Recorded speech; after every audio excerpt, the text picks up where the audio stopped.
Маселен қараңызшы, bir жерде ат шабыш болып жатса, ар бир райондан мыкты жорголорду тандап жиберет да, уят болбосун, элибизге сөз тийбесин деп, А депутаттарды тандап атканда, мал тандаганда укмуш тандайбыз. Малдын абийирин сактайбыз деп тандайбыз. А президентти шайлап атканда карайбыз, канча берет экен, эмне берет экен. А биз ойлонбойлубу? Кыргыздын жетекчиси болгон киши эртең Москвага барат, Пекинге барат, Вашингтонго барат, Берлинге барат, сыртта кандай сүйлөйт экен. Себеп президент кетмен чаппайт. Президент оройт. Президент бүтүндөй жумушунун баарын тили менен жасайт. Тили менен. Туура сүйлөшү менен. Чыңгыз Айтматов дүйнөгө тааналды, кетмен чаап, оруп эмес, же машина жасап, же базар куруп эмес. Чыңгыз Айтматов калемдин учу менен тааналды. Ар бир кишиге мына саясатчы болуп биз маскарабыз чыгып атпайбы? Мен саясатчымын деп депутат болуп Төшбелгин тагы. Сен саясаттын жакынына да бара албайсың. Кандай дейсиз? Муну мисалы баш ооруп, нервтен ооруп аткан болсо, бир мыкты бай кишиге алып барбайт да. Миталип Мамытовичке алып барат. Академикке карап бериңиз. Ар бир нерсенин өзүнүн кесиптин ээси болуш керек. Ошон үчүн мамлекеттин жетекчилигине тандап атканда коом караш керек. Биздин элдин күзгүсү, элибиздин журт атасы кандай киши болуш керек? Эмне болгон киши болуш керек? Колу тазабы, ою тазабы, алкымы тазабы, илешкени жокпу деген сыяктуу маселелерге маани бериш керек. Депутатты тандап атканда маани бериш керек. Биздин көчөдөн, биздин уруудан анан Таекемдин жээн экен, башка экен деген маселени токтотмоюнча, Исхак Разаков керемет сөз айтканда, эл оңолмойун, бийлик оңолбойт дейт. Жараткан Аллах айтып атат, ар бир элдин пейилине жараша падыша беребиз дейт. Ошондуктан күнөөнү жалаң депутаттардан же президенттен издей бербей, өзүбүздү карашыбыз керек. Менин жеп аткан тамагым тазабы? Арам нерсе кошулган эмеспи? Анан жанагындай болуп, сиз айткандай болуп, той топур кылып койсо эле барып алып, сойгон нерсесин жей берип, куюп берген, иче берип, токтош керек ушул нерсени. Аны менен курсагың тойсо 2 саатка тоет, бирок абийириң өмүр боюна төгүлүп калып атпайбы? Ушуну эсепке албай атабыз тилекке каршы. Эми бул мындай жыйынтыктоо суроолордун бири болсун, мына сиз айттыңыз, значок такса эле бул саясатчы эмес, ал жерде отурса элита эмес депчи. Ооба. Азыркы биз депутаттарды ким деп айтабыз? Өздөрүн элита деп атат, мисалы үчүн, саясатчыбыз дешет. Эми караганда ар кимдин өзүнө эми бардыгы эмес, эми бир кучкага баарын салыштын кереги жок. Анткени 5 кул барабар эмес да. Арасында дагы биз сыйлаган, урматтаган кыргыз элине эмгеки сиңген адамдар бар деп ойлойм.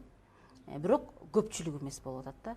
Анан ошондой эл дагы, элдин да оюн биз айтпадыңыз, тарбиялайт журналисттер депчи. Бирок элге да бир таза азык бериш керек болуп атат да, акканын эгегенге жардам бериш керек болуп атат да. Анан бардыгы эле тегиз жамандап эмес, ушуларга кандайдыр бир чыныгы бир портрет керек болуп атат да. Депутат деген бул ким? Кандай болуу керек? Кандай болуу? Ал жерде кимдер отурат? Баракелде. Ким отуруш керек? Азамат. Мына сизден ошону сурагым келип атат. Азамат. Биринчиден, ал жерде өзүнүн жок дегенде аты жөнүн туура жазылгандар керек. Экинчиден, ошол журт каймагыбыз деген сөз да, бул эми элита деген сөз, бул кыргызча журт каймагы деп коет. Мындай бир эл даанышмандары деп коет. Аябай каттуу тажрыйбадан өткөн, тажрыйба жыйнаган, сабаттуу инсандар болуш керек. Биз 90-жылдары депутат болуп келгенибизде, мен көп айтам ушуну, трибунага чыгып бир маселени айтыш үчүн жумалап даярданчубуз. Эмнеге билесизби? Мен чыгып бир нерсени туура эмес айтып койсом, Турдакун Усубалиевичтен, Абсамат Масалиевичтен, Бекмамат Осмонов деген сыяктуу, же Жамин Акималиев сыяктуу айыл чарбасыны жатка билген, энциклопедия болуп калган кишилер. Мына ушул кишилерден уят болуп калбайт бекеммин деп биз трибунага чыкканда аябай каттуу сүрдөчүбүз. Себеп өлкөнүн биринчи трибунасы Жогорку Кеңештин трибунасы. Ушуга биз каттуу даярданчубуз. Жаңылып калбайынбы деп. Бүгүн жаңылмак турсун, оодарылып кетсең деле эч кимге жоопкерчилик жок да. Ал уялып да койбойт да. Тескерисинче кайра күрөздүк кылып өзүңдү жыгып атпайбы? Мен ушундай дедим, эмнеси бар экен деп. Бул жалпы жанагы мен сөздүн экөөбүздүн башыбызда аңгеменин башында айткан, экөөбүз айткан бул майдалануу. Баягы кимдер отурат, кимдер отуруш керек дегенде улуттун күзгүлөрү болуш керек. Бүгүнкү күндө ошол жерде маданият тармагынын бир керемет өкүлү барбы? Жок. Билим берүү тармагынын өкүлү барбы? Жок. Же баягы биздин улутту улут кылып келген ушул жерден бир эсиме түшүп кетти. Караңыз, кече президент жарлыкка кол койгон экен. Манас Айтматов академиясын түзүү. Мындай сабатсыздык болбойт да. Мындай сабатсыздык болбойт. Эмне кылат экен ал академия? Биринчи жиберген экен 75 миллион керек экен. 75 миллион сом керек экен. Бүгүнкү күнгө чейин Манасты Манас кылып келаткан баягы Жаныбек деген бир, жана Бакчиев деген бир манасчы бар. Анан баягы аябай бир керемет Манасты айтып жүргөн жаш Рыспай фамилиясын унутуп атам. Ошол Рыспай деген эки эле азамат Манасты Манас кылып көкөлөтүп келатпайбы? 76 миллиону жок эле. Анан Манас академиясы да, анан Айтматов академиясы. Биздин улуттук академиянын кызматкерлери эмне кылып жүрүшөт алар? Ал жакта институт бар да. Сайдын ташын терип жүрөбү? Эмне кылып жүрөт алар? Анан эми Манас кайда жүрөт дагы? Мен кечирип койсун, Топчукем каякта жүрөт? Чикемдин чыгармачылыгы кайда дагы? Топчукемдин чыгармачылыгы кайда? Анан ошого окшоштурабыз деп баласын вице-президент кыла коюптур. Улуттук илимдер академиясында өзүнчө институт бар го. Эми алар эмне болот? Же болбосо биринчи аларды жоюш керек эле. Андан кийин академия куруш керек эле. Кандай дейсиз? Анан булар 75 миллион сом сураптыр. 46 кызматкер иштейт экен ал жерде. Жок, өкмөт караптыр дагы, аны кыскартыптыр. Силерге 35 миллион жетет дегендей кылып, анан санын дагы кыскарткыла деп 10 кишиге кыскартып. Эмне жумуш кылат алар? Академияда толук, академияда 10 киши. Эмне жумуш кылат, айтыңызчы. Эмне жумуш кылат? Анан Манас эпосу менен Айтматовдун чыгармачылыгы жөнүндө бир академия түзүүнүн өзү бул не деген алешемдик? Кандай дейсиз? Мына ушунун баары эмнеликтен чыгып атат? Кемчонтойлуктан чыгып атат. Ой жүгүртө билбегендиктен чыгып атат. Башкаруунун кандайдыр бир бийик деңгээлин, интеллектуалдык деңгээлдин жоктугунан чыгып атат. Болбосо ошол каражатты ошол институтка бөлүп берип, эми жигиттер мыктылап иштегиле деп туруп, ошол талап коюш керек да. Мына Белоруссиянын президенти Лукашенко улуттук илимдер академиясынан жылда отчет алып атат, өзү отуруп алып. Жыл сайын алып атат. Мен канча бөлдүм деп атат. Ушунча бөлдүңүз. Биздин Беларусь айыл чарбасына силер ойлоп тапкан канча миллион каражат пайда келтирдиңер деп атат.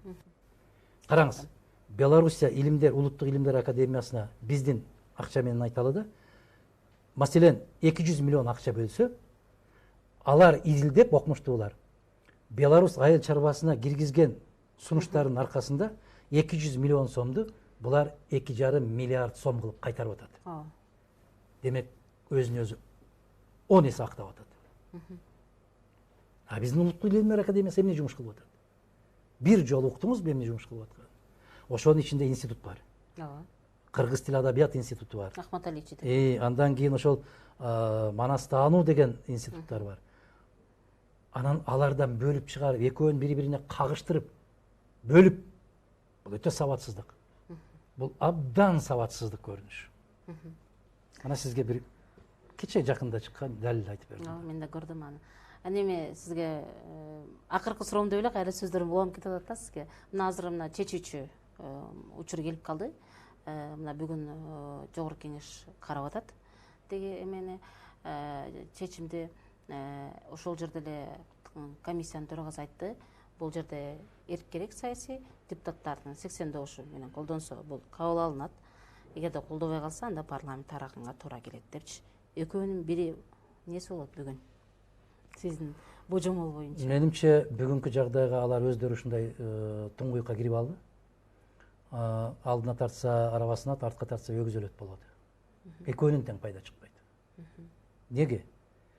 Биринчиден, эгер алар конституцияны тебелеп, мыйзамды тебелеп өтүп, анан тиги кишинин кол тийбестигин алышса, эртеби кечпи жоопкерчиликке өздөрү тартылат.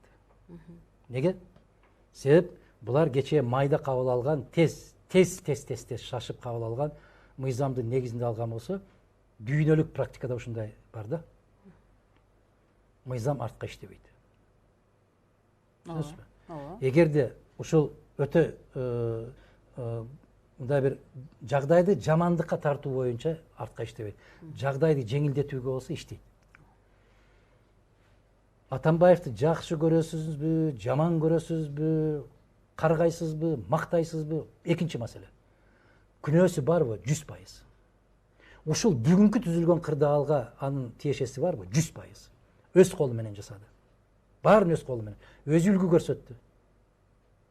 Соту жок, башкасы жок, камалыш керек деп.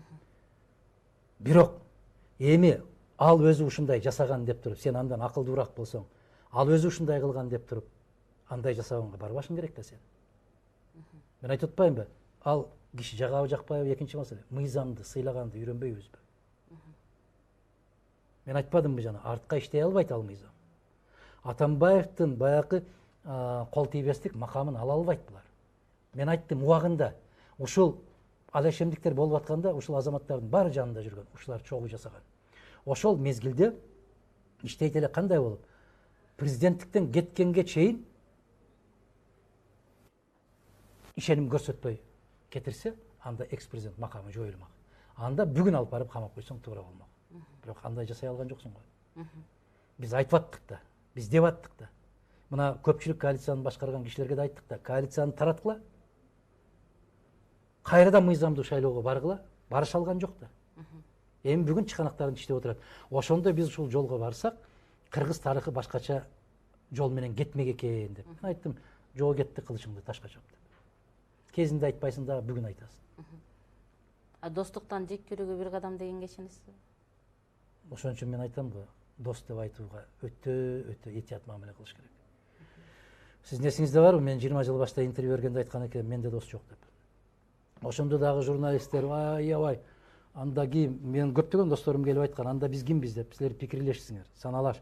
Мен билбейм, эртең менин башыма кандай иштер түшөт, ошол кезде кандай болосуңар. Андай боло албайсыңар. Эми дос деген бул улуу, ыйык түшүнүк. Болсоң Манас менен Алмамбеттей бол.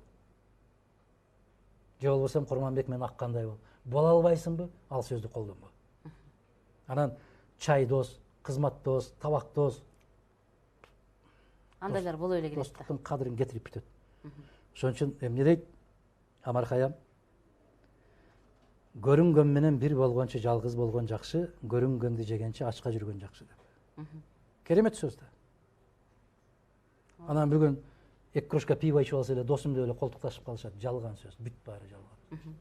Сизге чоң рахмат. Биз экөөбүз көп тема жөнүндө сүйлөшкүм келет. Мен ойлойм, биздин мындан кийинки маектешибизди экөөбүз мындай тематикага бөлүп алып туруп анан сүйлөшпөсөк, бир күн кечке сүйлөшсөк да сөз бүткүдөй экен. Дайым даярбыз.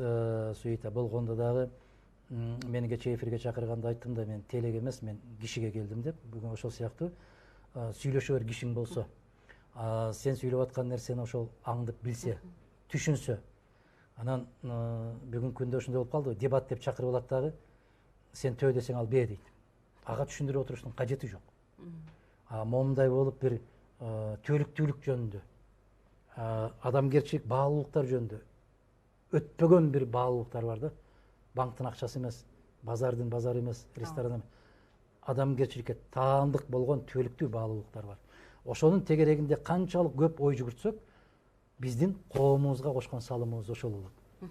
Жок дегенде көрүп отурган кишилерден бир канчасы ушул ойго кошулуп туура деп айткан болсо, демек биз бекер жашабаган болобуз. Чындыгында айтат го, мындай пайдаң тийбесе дагы зыяның тийбесин дегендей да. Ошон үчүн мен да сиздин саясатчы катары чындыгында сыйлайм. Ишиңизде ийгилик болсун. Биздин чакырууну кабыл алып келип берген үчүн ыраазычылык билдирейин. Анткени биздин маектешүүдөн телекөрүүчүлөр да өздөрүнөн бир пайдалуу нерсе алып калса керек, зыян нерсе албады деп ойлойм. Биз да ошондой деп ойлойбуз, ишенебиз, Кудай кааласа. Рахмат сизге. Урматтуу телекөрүүчүлөр, эскерте кетейин. Бүгүн биздин студиябызда мурдаңкы депутат, коомдук саясий ишмер Адыхан Мадымаров болду. Берүүнү мен Света Согурбай алып бардым. Кайрадан жолугушканча саламатта калыңыздар.